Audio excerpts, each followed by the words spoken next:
নাই যা আল্লাহ কোরআনে কারীমে বর্ণনা করেন। ও ভাই, আমি বয়ানে বলি, যদি আল্লাহর মাখলুক, আল্লাহর সৃষ্টি পাখিকে আকাশের মধ্যে দেখা না যাইত, কিয়ামত পর্যন্ত প্লেন আবিষ্কার করা সম্ভব হতো না। প্লেন আবিষ্কার করছে পাখির আদরে।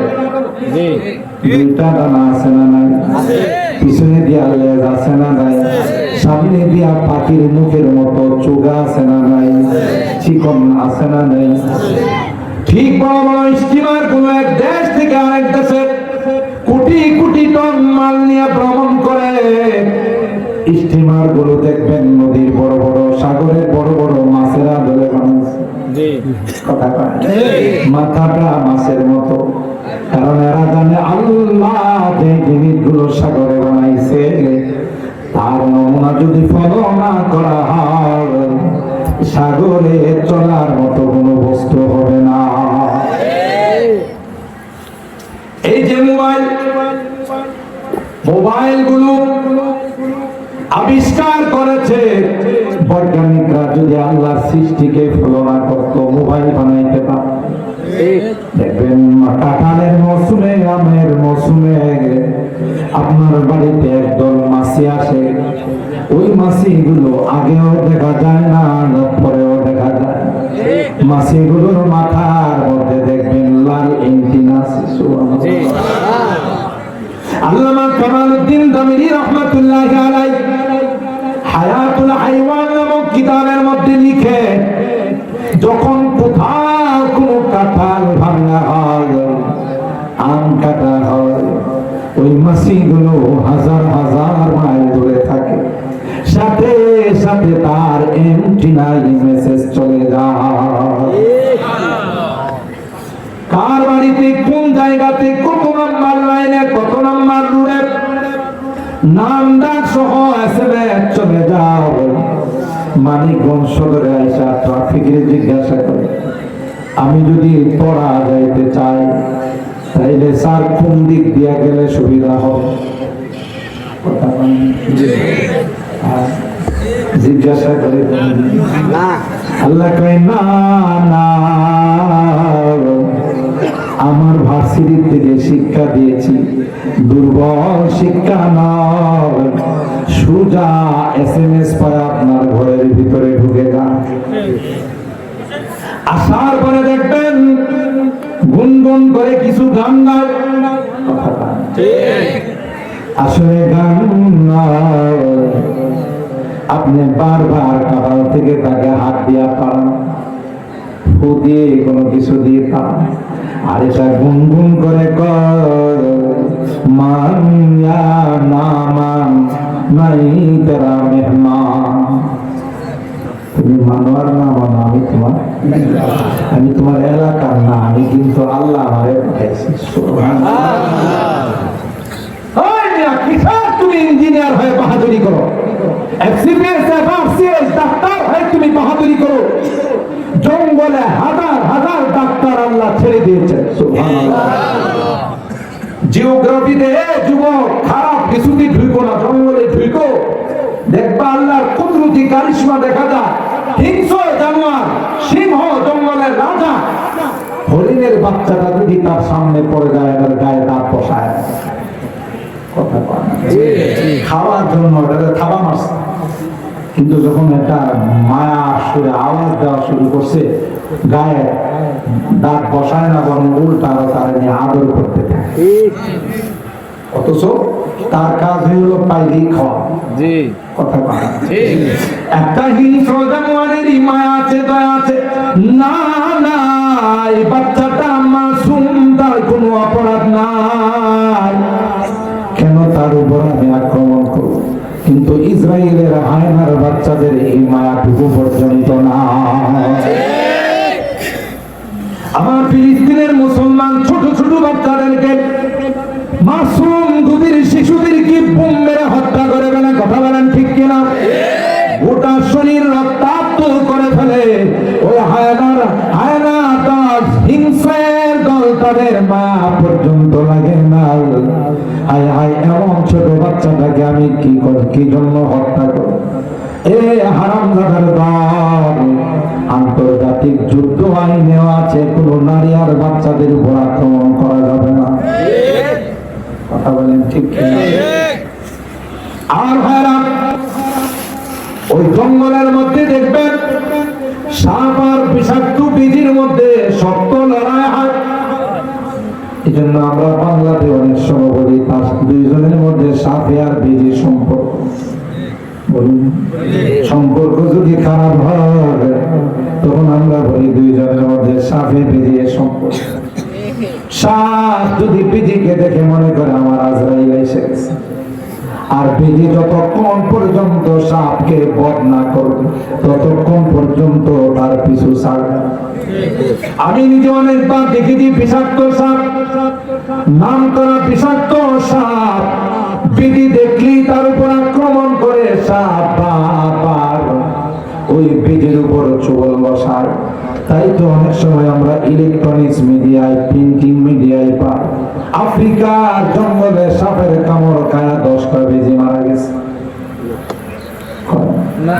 আমি কিছু উল্টা পাল্টা কথা কই, আপনারা সজাগ আছেন না? আমারে লাগায় ঘুমাইছেন দেখা। আজ পর্যন্ত একটা সাপের কামড় কোনো বিধি মরে নাই। কারণ হলো আল্লাহ বিধিকে ঢাকা মেডিকেল কলেজের মধ্যে পড়াইছে, রাজশাহী মেডিকেল কলেজের মধ্যে পড়াইছে। আল্লাহ কয় না না, আমার মেডিকেলে পড়াইয়া বিধিগুলোকে, নেওয়ালগুলোকে আমি জঙ্গলে ছেড়ে দিলাম। সাপ যখন চুবন বসায় বেজিগুলোকে জঙ্গলের মধ্যে একটা ঘাস আছে, লট আছে, ওটার মধ্যে কামড় দিতে দেরি হয়, সাপের বিষ তার গায়ের থেকে নামতে দেরি হয় না। আর আমরা মানুষের কামড় দিলে একটু দেরি হলে শেষ, কোনো মেডিসিন কাজ করে না। কথা পারা। আমি অনেক বয়ানে বলি, দেওবন্দ মাদ্রাসায় যখন পড়ি প্রচুর পরিমাণে বানরের আক্রমণ। প্রাণীদের মধ্যে সবচাইতে শান্ত প্রকৃতির প্রাণী হলো বানর। এদিকে খানাতে মুখ দিয়ে, এদিকে থাপ্পড় মারে, চুবল মারে, থাবা মারে। কি শুনলাম, বানরের উৎপাত থেকে বাঁচার জন্য উস্তাদ আর ছাত্ররা পরামর্শ করে আগামীকাল রুটির মধ্যে বিষ মাখাইয়া দস্তরখানের মধ্যে রেখে দিব, বানর আসবে, খাবে আর মরবে। তাই হলো দস্তরখান বিছাইয়া রুটির মধ্যে বিষ মাখাইয়া দস্তরখানের মধ্যে যখন রেখে দিছে, বানরের পাল নেতার অনুসরণ করে আসছে। নেতা আইসা সবাইকে রেড সিগন্যাল দিছে, রেড অ্যালার্ট, সাবধান। এতদিন একটা রুটি খাওয়ার জন্য কত দাবরানি খাই, হাত বান্ধে পাও বান্ধে, আজকে দস্তরখানে শূন্য তরিকায় রাখা। তাইলে বোঝা গেল অতি ভক্তি চুরের লক্ষণ। রেড অ্যালার্ট জারি করে দিল, না না, কেউ রুটির মধ্যে মুখ লাগাবা না। বানরের নেতা একটা রুটি নাকের মধ্যে লাগাইছে ডায়াগনস্টিক সেন্টারের মধ্যে টেস্ট করার জন্য। পরবর্তীতে লেখা আছে আগামীকাল বিকালে রিপোর্ট দেওয়া হবে।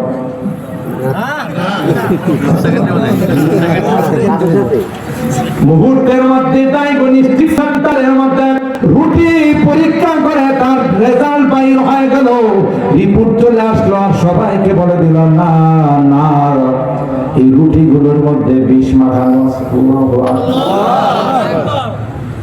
একটা রুটিও খায় না। ওই নেতার সাথে সবাই আবার ফেরত চলে গেল। ছাত্র উস্তাদ মনে করলো শিক্ষা পেয়েছে আর জীবনে আসবে, কিন্তু মাত্র 10 মিনিট। সুবহানাল্লাহ। 10 মিনিট পর আবার ওই বানরের পাল আসলো। এবার খালি হাতে আসে না, এবার হাতের মধ্যে ঔষধি গাছ নিয়ে আসছে। বড় বড় পাতা নিয়ে আসছে বানরের নেতা। এক হাতে রুটি খায় আরেক হাতে পাতা কামড়ায়, গোটা রুটি খায়া নাচতে নাচতে চলে গেছে। আর আস্তে আবু আতিশ খাকবাদ বান্দান পেশে মাথু মুর্দাবা হাক জিন্দা। সবগুলো আল্লাহর সৃষ্টি, কথা বলেন ঠিক কি? আল্লাহর মেডিকেলের ছাত্র, আল্লাহর বুয়েটের ছাত্র, আল্লাহর টেকনিক্যালের ছাত্র, আল্লাহর নেভি স্কুলের ছাত্র, ঠিক না? মানিকগঞ্জের ঘাসের বাচ্চা বাইরে তো 1 মাস পর্যন্ত পুকুরে তারা সাঁতার শিখাইতে হয়, এরপরে আস্তে আস্তে পানিতে ছাড়তে না, ডিম থেকে বাইরেই সাঁতার দেয়, কথা পায় না। এই সাঁতার শিখলো কই? নেভি স্কুলে ভর্তি ছিল, নৌবাহিনী স্কুলে ভর্তি ছিল, কে শিখাইছে? বলেন কে?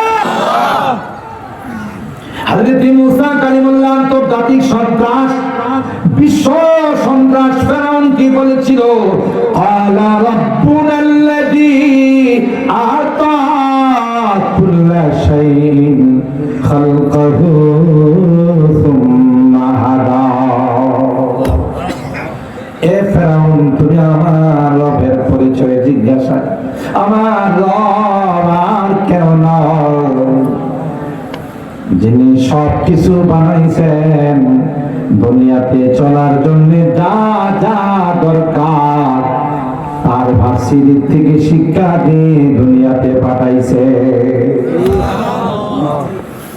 ভাই, আপনি যদি মানিকগঞ্জ শহরে অথবা আপনার এলাকায় যদি 10 টাকা কোনো টাওয়ার করে, নামি দামি ইঞ্জিনিয়ারের কাছ থেকে প্ল্যান নিয়ে আসেন, কথা বলেন ঠিক? এরপরে যদি রিক্টার স্কেলে 7.6 মাত্রার ভূমিকম্প হয়, আপনার 10 তলা বিল্ডিং থাকবে না, মিসর হয়ে যাবে, কথা বলে না? এত পরিমাণ রড খাওয়াইলেন, এত নামি দামি সিমেন্ট খাওয়াইলেন, ভূমিকম্প আসলে পাত্তা থাকবে। কিন্তু আল্লাহর ইঞ্জিনিয়ার বাবুই পাখি তাল গাছের মধ্যে তার বিল্ডিং বানাইছে, সুবহানাল্লাহ। আপনি একটু গিয়া দেখবেন ওই বাবুই পাখির বাসাগুলো কত সুন্দর, কত নিখুঁত আর নিপুণ করে বানাইছে। আউটডোর ইনডোর দুইটাই রাখছে, বাহিরের গেট, ভিতরের গেট। আবার কয়েকটা স্তর বানাইছেন, 1 তলা বিশিষ্ট নয়, 5 তলা বিশিষ্ট। সুবহানাল্লাহ। নিশ্চয় ঢাকার ইঞ্জিনিয়ারিং কলেজের মধ্যে লেখাপড়া করছে, কথা বলে। ভূমিকম্প আইলা সিরনার্গিস মহাসেন আসলে মনে হয় ওই বাবুই পাখির বিল্ডিংটা ভেঙে চুরমার হয়ে যাবে, কথা বলে। কিছুই হবে না।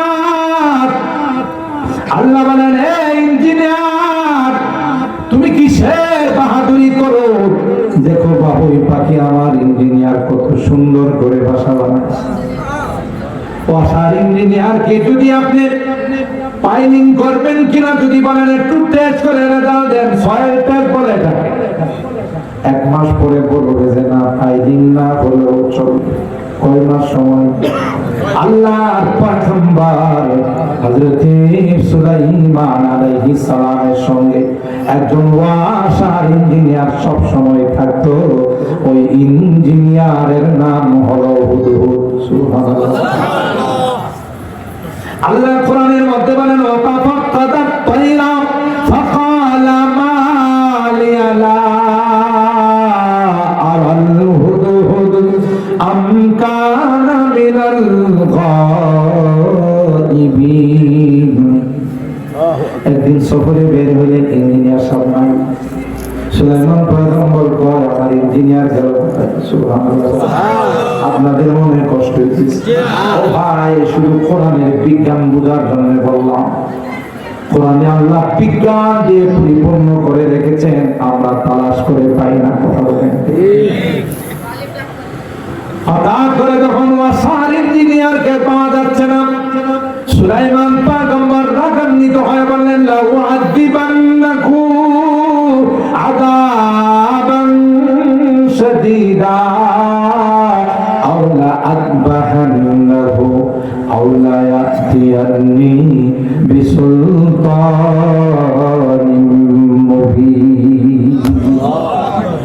ইজাজত ছাড়া চলে গেল, কঠিন শাস্তি দিব অথবা জবাই করে ফেলব।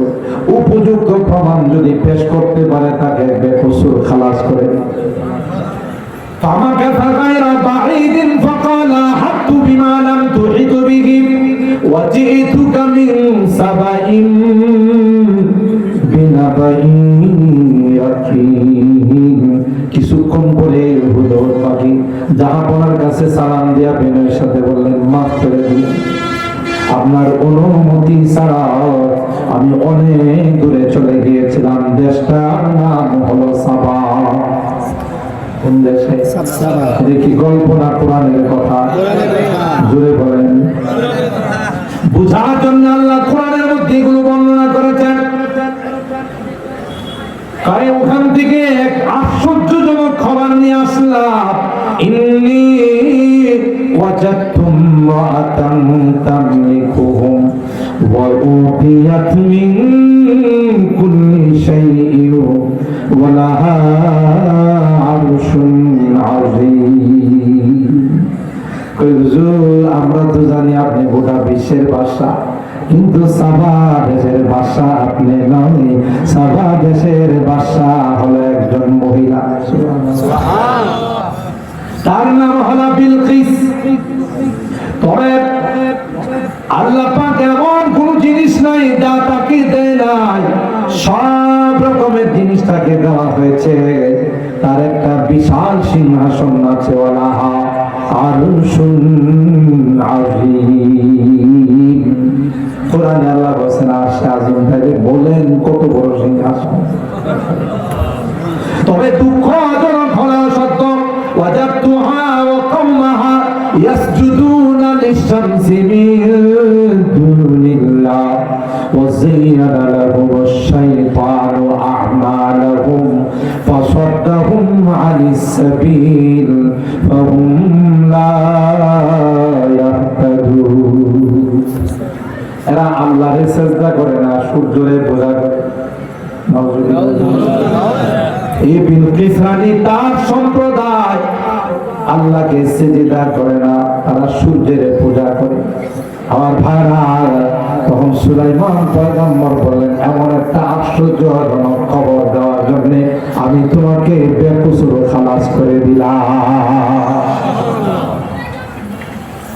ওই ওয়াসার ইঞ্জিনিয়ার যদি মাটির মধ্যে ঠোঁট লাগাইতে তিনি হার পানি কত ফিট কত লেয়ার নিচে আছে, কত ফিট নিচে আছে, সাথে সাথে রেজাল্ট আউট করে দিল। সুবহানাল্লাহ, জোরে কোন সুবহানাল্লাহ। আল্লাহ ডাক দেয়া কই, বাহাদুরি করিস না, তোর চেয়ে অনেক জ্ঞানী গুণী মানুষ, অনেক জ্ঞানী গুণী সৃষ্টি আমি আল্লাহ আমার মাখলুকের মধ্যে ছেড়ে দিলাম। কথা বলেন ঠিক কিনা? আর ভাইরা, এই জন্য এক নম্বর হলো ইমামুল আদিল, নেকপরায়ণ বাদশা, যারা রাষ্ট্রের কোনো কিছু আত্মসাৎ করে না, জনগণের উপর অন্যায় করে না, জুলুম করে না। আল্লাহ ডাক দেয়া কয়, এমন বাদশা যারা হবে কিয়ামতের কঠিন ময়দানে আমি আল্লাহ তাকে আরশে আজিমের নিচে ছায়া দেব।